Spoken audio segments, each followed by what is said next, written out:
मला नाही वाटत अजून जगेन मी, मला नाही वाटत मी अजून जगेल, अजून मी राहील, पण एक कर, माझं वर्ष श्राद्ध तेवढं चांगलं कर गड्या. जेव्हा असं सांगितलं आईला, मला जेव्हा सांगितलं तेव्हा वाईट वाटलं. तेव्हा मी अक्काला सुद्धा सांगितलं होतं, काही होत नाही 2 वर्ष तुला, अजून काही होत नाही, अजून टी व्हीवर जाताना पाहायचंय, अजून तुला टी व्हीवर न्यायचं, काही सुद्धा होणार नाही. पण ती देवाची नियती असते. जो मनुष्य जन्माला आला त्याला एक ना एक दिवस मरावं तर लागणार आहे.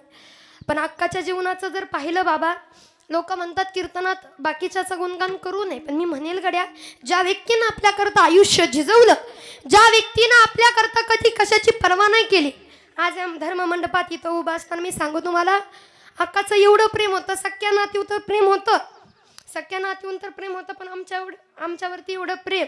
कधी कीर्तनानं आली आमच्या इकडं, जेव्हा होती ना कीर्तनानं आली की म्हणायची, माझ्या आईला सांगायची, नजर काढत जा गं, एवढ्या माणसात उभारून पोरगी कीर्तन करते, नजर जरा काढत जा.